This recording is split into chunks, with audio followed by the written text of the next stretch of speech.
ดินี่ทีมงานเดินทางไปที่เป็นฝูงสลาเพิ่มเติมเดี๋ยวไปเป็นคลิปเนาะจะไม่ทีมงานไปสลาที่เป็นฝูงเด้อตอนนี้กำลังเดินทางไป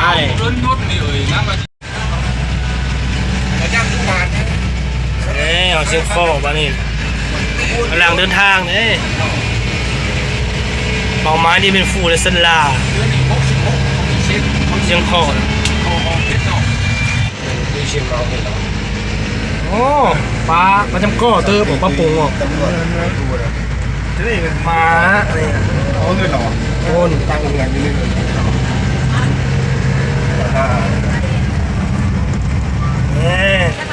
นี่ตอนนี้หอด้านเลยด้านบันดาลเด้อย่อยbây giờ thì đoàn là đang ở đất nước bạn Việt Nam rồi đi cửa khẩu Triềng Khương đang đi đường đấy. Xin chào, bây giờ đang thành phố Điện Biên Phủ đấy, đây đi Biên Phủตอนนี้มาฮอดโปดดีมินฟูนะตอนสมัยสงครามเขาสู้ศึกดีมินฟูจะหึงอันนี้มาฮอดตัวนี้คักคิดจะเบิ่งเด้อนี่ขึ้นมานี่คักเลย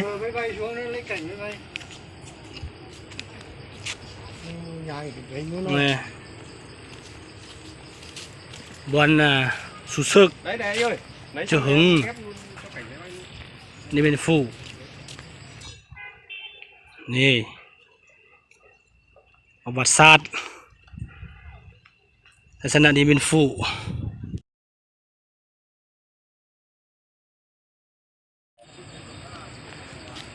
ตอนนี้ถือว่ากำลังลงจากอันบอลสัญลักษณ์ของไซสนะที่เป็นฟูนี่อยู่กับทิ้งนี่กำลังยางลงนี่ทีมงานทำต้นคำอยู่ที่แทงโฟเดียนเบียนแข็งเดียนเบียนประเทศเวียดนามได้ทีมงานอันนี้มาเบิ้งนี่ก็คือนี่จิมแจงเบลเลอร์หนองเพราะว่านี่มันน้ำยมbây giờ tôi đang ở thành phố Điện Biên. Đây là cao qua Nổm Rốm đấy. Thành phố Điện Biên. Đây. Đoàn của mình hôm nay thấy nghỉ tại thành phố Điện Biên. Mai thì quay lại ở Sơn La. Đây, đoàn đấy.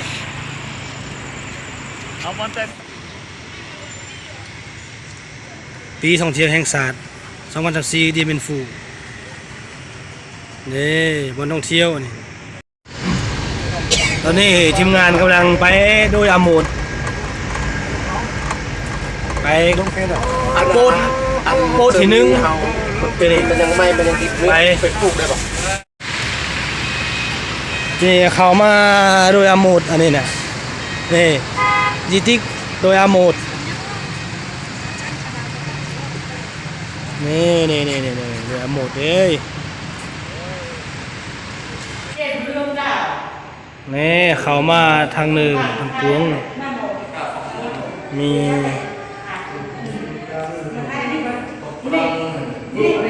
เครื่องนี่จุไอเทาจุนั่นมันอะไรมาตีนี่ปูดนี่วิลโซนเม็ดจุนี่นี่บอนนี่กำลังรถตังเจอเขาสู่ซึกยูเดมินฟูนี่รถตังมาเลื่อนกว่าเอามาจอดไว้นี่รถตังเม็ดนี่รถตังแลปืนแลเลื่อนกว่าล่ะนี่ปืนคกปืนเลื่อนกว่าอยู่นี่นี่ไอ้รู้นี่หรือเนี่ยยิงเศร้าไรเลย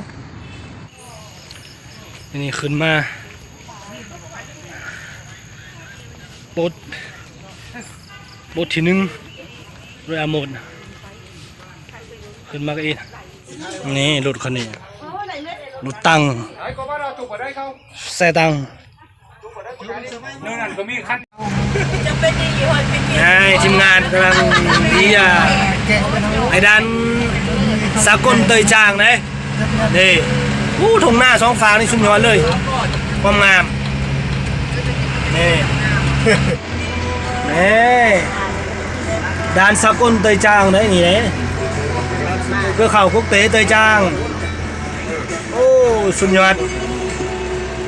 ทางลาวเนี่ยมันติดกับแขวงผงสลีเมืองไม้แห่งผงสลีตอนนี้ทีมงานกำลังขึ้นเบื้องกันนะคุกฝรั่งจะหึงมันนะตัวเหี่ยวนี่ตอนนี้ทีมงานมาเบื้องคุกฝรั่งอยู่ชันลาเนี่ยเอิญญาตู้ชันลาเนี่ยตู้ชันลาถ้าเป๊ปไต้ว่าญาตู้เป็นเพื่อนกันโลแต่บุแมน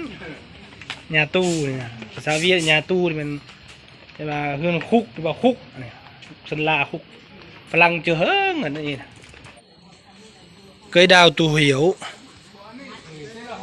นี่ทีมงาน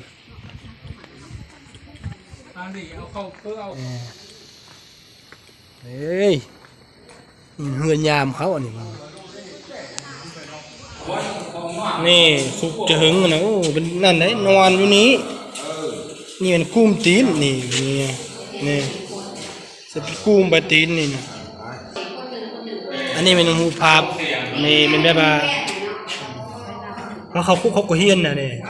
เขาเติบจ้องตู้ได้นี่ได้อันนี้ลงไปสั้นเต๋ออันนี้สั้นเต๋อดินนี่นี่ซาลิมเงิม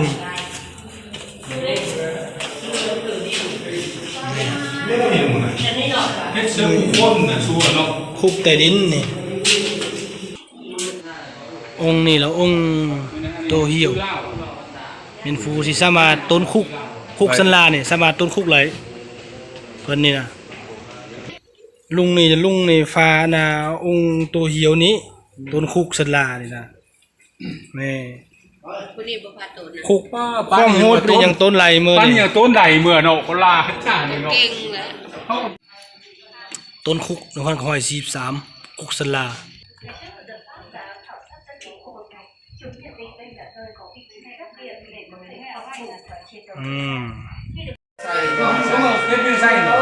อันจุบันเก่าเยอะตายเลยนี่สันเผา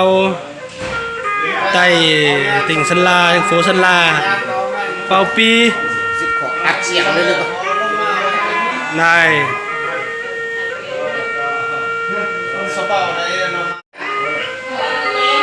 นี่อ๋อลูกอยู่เป่าปีข้อมูลนะปีเสียงคุยเป็นฐานมายาเพื่อนนะอ้อนนี่อ้อนเจ้าของเฮือนนี่ผู้นึงเสือดำนี่โอ้ขบเจอได้หลายเนี่ยออเดอร์สุดข่าวแข็งแห้งขายมันนี่ผมในจะได้กระเบินสื่อนอนเที่ยวโกบอนแต่เด็กโบสลากระเบินสื่อนอนเที่ยวกว่าจะดิ่งกับโบอนซึ่งlà gần cuối thân thiện và hiền lànhนี่กำลังเดินทางไปนี่ผู้นำทางนะทานเฟืองเฮ้ยเขามาแล้วมาเนี่ยนะทีมงานเขาไปนะนี่ทุเรียนสลาก็เข้าพวงได้ทุเรียนน้ำเต้นี่เขาปล่อยน้ำทางนี่ปล่อยน้ำคุณไม่เท่ก่อนนะคุณไม่เท่ก่ะจำเบิกอ่ะไม่เท่นี่ขึ้นมา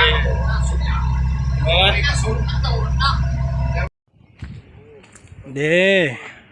คือไฟฟ้าสันลาระดับน้ำนี่อยู่น่ะห้อยปลายนั่นคิดเป็นทรงห้อยนี่ทุเรียนสันลาแต่ลาวเขาก็มักว่าขึ้นไฟฟ้าน้ำเตะได้ตะกี้มันขายลาวเขามาทางแข้ง6,000เลยด้านปลาหางซบเบาได้นี่นะตะกี้เขาขายแต่ตอนนี้เขาจะไฟฟ้าลาวมาแล้วเด้ตอนนี้มาหอยแล้ว ด้านอะไรทีมงานน่ะได้รถไฟฟ้าสลาน้ำเต้ ส่งหน้า ตอนนี้ทีมงานมาอยู่ที่แต่บ้านเฮานะมาอยู่ที่เขาปล่อยน้ำปล่อยน้ำอยู่เฟ้คุณนี่ปล่อยน้ำสุดยอดน้ำบนสูงเลยเครื่องไฟฟ้าน้ำเตสลาเลยทุยเดียนสลาว่ามันปล่อยน้ำออกมามันจะฟูดเป็นไอ้น้ำละอองน้ำเนาะเป็นเมื่อมันยังงามได้นี่น้ำนี่เป็นน้ำเป็นสีแดงเนี่ยสีเหลืองเนี่ยนี่นะเนาะนี่ทุยเดียนสลาติ่งสลาอ้าวตอนนี้เดี๋ยวทีมงานนี่เดินทางกลับเลยไปเวียนนี่สลาเองตอนนี้กำลังขี่รถสลามุกเจ้าอันนี้ละขายเล็กเซ็ตเลยงานละมีเล็กมีโลเลย มีลึกมีลูคายโบ มีเล็กมีโลขายบ่อมีเขาไข่ดอนเขาไข่ดำไข่บ่อโอ้เต็มทันโอ้โหหอดเมืองยินเจ้าเลยนะเจนี่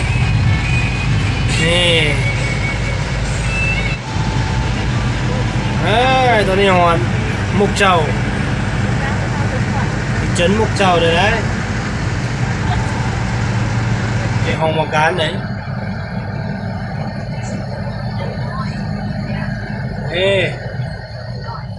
มุกเจ้าเลยนะบ้านนี้พี่น้องโอเคตอนนี้ทีมงานเดินทางฮอลล่าเดี๋ยวเนาะกำลังที่จะดันประหางโรงพยาบาลเนาะที่ว่าการไปทัศนะของทีมงานชน